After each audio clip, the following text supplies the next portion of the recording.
This is the Rays POSTCAST, your instant game reaction for the Tampa Bay Rays, part of the Locked On Podcast Network. Your team every day. This team just does not know how to win easy. I mean, my goodness. Hello and welcome to Tampa Bay Rays POSTCAST, your spot for instant Rays reaction to crazy games like this, well, to any kind of games, because I'll be here for every single one of them. My name is Jonathan Shields. Make sure you guys follow me on Twitter at Johnny10Shields. Guys, I can't even believe this game. I could have had 30 bullet points, as you tell, to shrink a little bit if you're watching, if you're listening on audio. I mean, there's a million different ways to pick a turning point for this game. Is going to be impossible. But let's talk about some of the storylines that we're going to break down in this one. We're going to talk about the offense just kept battling all night. Whenever it felt like the Rays were down and out, this offense kept coming up clutch. We're going to talk about Shane Baz. If you guys remember, he actually started this game, which was like 6 hours ago. Not actually. He was really good. More bullpen problems. And we're going to get into that a little bit with Pete Fairbanks because this is the first time he hasn't got a 4-out save since 2022. And I don't think he'll be asked to do that again anytime soon. Then we're going to look ahead to the Rays potentially winning a series tomorrow. But first, let's talk about how mistakes almost cost him in this one. This is what you'll be talking about. And if you guys are in the live, make sure you leave a like and comment. We'll get to you guys' comments on this crazy game at the end of this one. But, let's talk about it. Some of the mistakes almost cost the Rays. Mistakes did cost the Red Sox. Obviously the error by Roman Anthony, which scored a run. The wild pitch, which scored another run. And then you go to the Rays, Aranda's error, which kind of cost it in the bottom of the 10th. But the walks, like those count as mistakes to me. The walks, the hit by pitches. The Rays ended up walking. Let me get the exact number. The Rays ended up walking 7 Red Sox hitters, and I think they at least hit 2 more. That is 9 free passes to an offense that's pretty good. I mean, that's a recipe for disaster. The only reason why it wasn't is because the Rays themselves walked 6 times. So, and Danny Jansen got hit. So that means they had at least 7 free passes. But it is hard to beat teams when that happens. And it is hard when you commit 2 pretty big errors like the Rays did. One that really sticks out in the Aranda one, which, was tough. Like Aranda that was only his second error. He's been so good all year. And even if the Rays lost, I was not going to come on here and criticize Jonathan Aranda. He's trying to make a play. And embedded in all this is Ian Seymour making his major league debut and being asked to come into one of the most pressure-packed spots of the season and the most historic ballpark in the world. And he does what he did. Just unbelievable. The amount of storylines for this game is just incredible. But it has to start with the mistakes on both sides. And, the Rays, like they do so often, made 1 fewer mistake. And that's why they won. A break went the Rays' way, right? A borderline call got called the Rays' way. 2 borderline calls on Junior didn't get called the Red Sox way. The 2 balls on Junior were balls. You could argue the ball, I believe, to Romy Gonzalez wasn't a strike. But, at the end of the day, the Rays just did enough, right? Just did enough to hold on and win. And, man, I mean, there's something about Fenway. I know it is. I have PTSD to 2021 when the Rays should have won there in game 4, and game 4, and they didn't. And, that's why I have PTSD. So anytime it's that hazy kind of night in Fenway, I don't know if any of you guys have that, but, man, it just brings back some tough moments for me. But, we're going to talk about, a ton of things. But first, I mean, there was a million turning points in this one. But let's get to the one that I thought was most relevant, I guess. Time to reveal where the game was won or lost. It's the turning point. It's Junior's walk. And how do I phrase this? Junior hasn't showed that kind of maturity in at bat very often this year. And granted, he's been having some great at bats lately, but I don't know if he was just committed to not swinging. Yandy got tied up a bunch with the inside pitches, and they started Junior inside, and they actually did a great job by working him outside. Obviously that was huge, but the turning point was Jake Mangum, and this is going to be double, kind of a double portion because Jake Mangum is also our player of the game. This is the Locked On Player of the Game. Jake Mangum, he had 3 hits.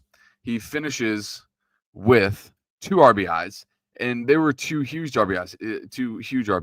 He finished with the first RBI in the game. Excuse me, I was shorting Jake Mangum. He has 4 hits. He went 4 for 6. This was the first, not the first time, but this was the first time for an entire game where Jake Mangum looked like himself coming off the injury list. He showed flashes, right? He showed an infield single here, a great catch there, a great at-bat there, but he put it together for a full game today, and it was noticeable. He was fantastic. He was the main reason. Him and Yandy were the 2 main reasons why the Rays won the game. And, I'm going to do co-player of the games because, it's my show. I can do it. Ian Seymour's the other player of the game. I cannot emphasize enough, guys. This was a guy I believe they were talking about on the radio pregame, grew up near Boston. To make his debut there in this situation, in that ballpark, guys, it just doesn't happen. And as I mentioned, he's a starter, so he's able to give the Rays length, so they don't have to use too many of their bullpen guys. The storylines for this game write themselves. But let's get back to Mangum, and let's get back to the turning point as well. It's when he beat out that ground ball to give the Rays a 2-run lead, and right when you got that, you just kind of you just kind of relax a little bit, right? You're like, okay, not that you could relax with this team. They have a 2-run lead, but then they had a 2-run lead in the 9th. And of course, the run that got, score the Red Sox. The Red Sox got back in the game because they hit so many just bloop hits. And even hit the score. That ball had to have gone 100 feet up there before it dropped down, and which caused the Red Sox to score that tying run. If I'm Pete, I am just sick when I see that. But yeah, but that turning point, getting a 2-run lead in extras as a visiting team.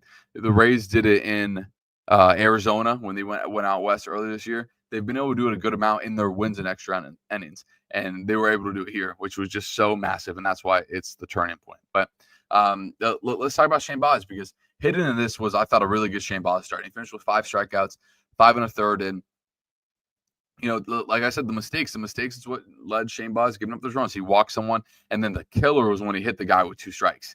That was a killer, and the Red Sox scored up, but he limited the damage because he got the double play.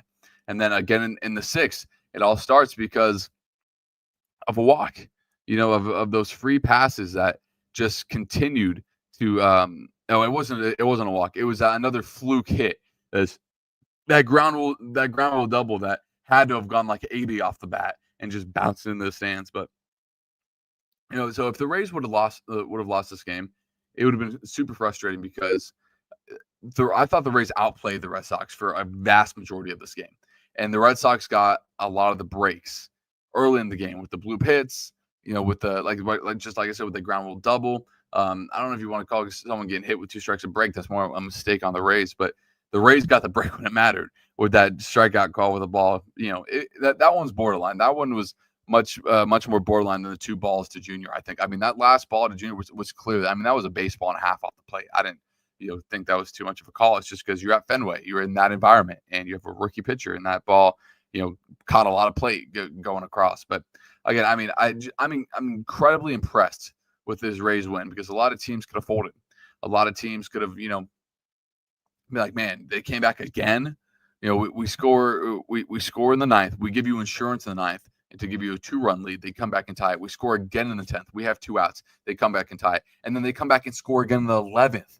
That's just such grit by this offense to keep battling. And it was everyone. It was 1 through 9. Taylor Wallace had a huge sac fly that I thought was going to get down for extra bases. Danny Jansen had a few really good at-bats. You just go up and down this lineup. Everyone got a hit that started except for the guy that drove in the game-winning run in Junior. So, it's just kind of funny how baseball works. But we'll talk about the bullpen problems that the Rays had that led to the Red Sox being able to come back. And we're going to look ahead to see what the Rays need to do tomorrow, right after this. This episode is brought to you by wonderful Pistachios. Looking for a snack that's both delicious and nutritious? Crack into a good source of protein with wonderful Pistachios. Wonderful Pistachios are one of the highest protein nuts. Each 1 ounce serving has 6 grams of protein, giving you 10% of your daily value. Plus, they're packed with fiber and better-for-you unsaturated fats to keep you feeling fuller longer. I talked about how much I love the shove variety yesterday. The no shove variety is also fantastic because I don't know about you guys, I'm big on eating something before I go to the gym, and the no shove variety is perfect just to pop a few in, and it gives you what you need before you go get a workout in. So get snacking and get cracking with the snack that packs a protein punch. Visit wonderfulpistachios.com to learn more. This episode is also brought to you by Game Time. Have you ever decided the last minute to head to a ball game with friends or family? Maybe it's game day and you suddenly realize you want to be in the stands. That's exactly where Game Time comes in. It's the easiest way to grab last-minute tickets without the stress. With the money you save on tickets, you can splurge on food, drinks, merch, or even invite a bigger group to come with you. Game Time makes it possible. Game Time makes buying tickets fast and simple. Prices on the app actually drop closer you get to first pitch. They've got incredible last-minute deals, clear seat views, and a lowest price guarantee that takes the worrying out of buying.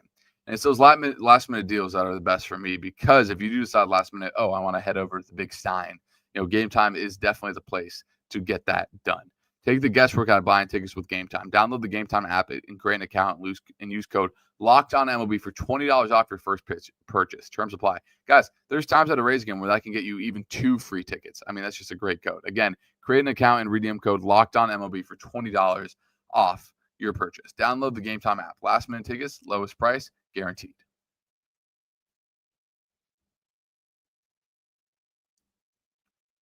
So if you guys are in the live, make sure to leave a comment. We will be getting to them shortly. But let's talk about the bullpen, because, a lot of people, me including, were clamoring for Eric Orsi. And again, this doesn't really change my opinion on him.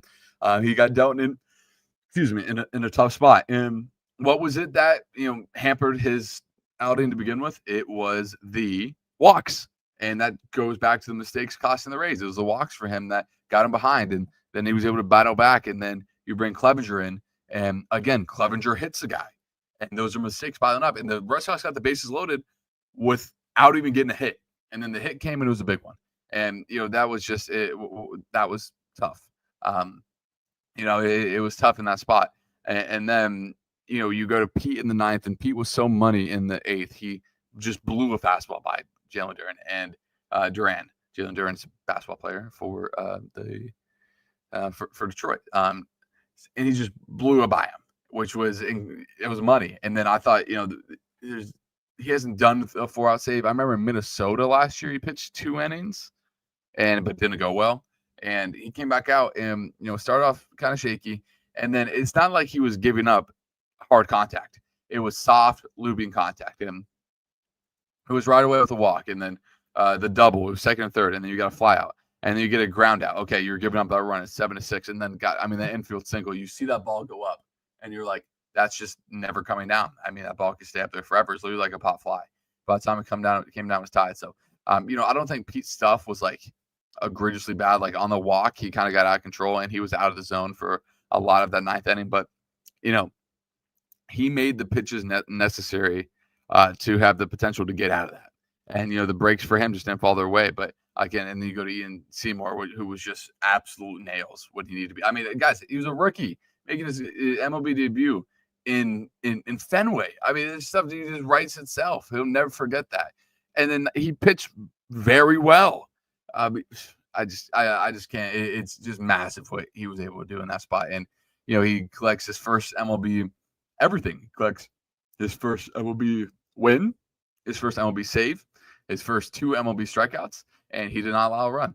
Just cannot get over how good he was. So, since it was such a crazy game, we're going to do like 2 player games. We were talking about offense, Mangum, and on the pitching side, I mean, he was definitely Seymour. I mean, it was just nails to be able to go in there and did what he did. But let's just get to the comments. We'll go to Jack's takes first. He says, finally win one of those games, quote unquote. Amazing. So glad to see Seymour get his, but I think Morel probably signed his walking papers, blowing his big spots. No, he didn't. And we can't keep going back and forth on that. I mean, this is a guy that went 3 for 3 with 2 home runs. His last outing, his last time he started. So it's tough to pitch in. Morel has not been great at pinch hitting this year. He's not going anywhere. As a fan base, we can't. Same with Dante. He had a couple of good games. I think it's time for him to go. He hasn't gotten a start since he went 3 for 3, and you put him in against 2 really good pitchers in 2 really tough spots, and he didn't come through. It happens. I think that if the Rays want to get a real look at him, they need to do what I said. And you can't you can't start him once every 4th game if you want to get a good look at him. I mean, he should have started today. And I get the Rays value defense, and Cam Eisner is one of the best defensive center fielders. But I think this Morel disrespect because he didn't come up in a big spot is ridiculous, because there's people in the comments saying how he should start every game after he goes 3 for 3. I mean, guys, there's 162 games in baseball. These guys are going to have 400 or 500 at bats. It's you just got to flush some of them. It's not life or death with all of them. As we go to Gary, says great victory for the Rays. Kevin Cash showing how much confidence in Seymour. by throwing him in an ultra leverage high spot, and he came through. I mean, I still can't believe what he was able to do, what he did, and the calmness that he showed, the poise he showed. I'll be interested to see what he showed after that, what he says after that. And then now standing by Junior getting the RBI walk. Yeah, Junior's never panicked. He knew his zone and he wasn't going to extend. And that's what he did. It was just fantastic. Gary talks about what we talked about. Ian Seymour debut overshadowed Roman Anthony's. Just ridiculous for that. Zachary, Tampa Bay Bucks fan, says, I was going to try to come on, but late game, early morning, great win. # raise up. The thumbs up on the way out. I appreciate you. If you're watching the replay, I hope that you can come back for a live, hopefully tomorrow. Hopefully we don't get 11 in and, it ended up being a 4.5 hour game tomorrow. As we go to Gary, I mean, this is something I want to highlight yesterday, but I forgot to say I had in my notes. He said, great way to start a stretch, 22 of the next 32 games on the road for the Rays leading the All-Star break. Yeah, the Rays are 6 games over 500 now. They're 4 back in New York. I mean, they've won 15 of 18. They just keep on chugging the line. Just huge. As I Love Lego says, good evening. Almost had a heart attack in the last 3 innings. If you didn't almost have a heart attack, that you're not a true fan.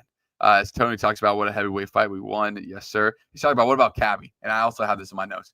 His base running and base stealing, he's so invaluable. I see people saying, oh, now he's officially safe. Cabby was never going off this roster unless they brought in just I don't know who they brought in. He's too valuable. He can literally play 7 or 6 of the 8 position places on the field.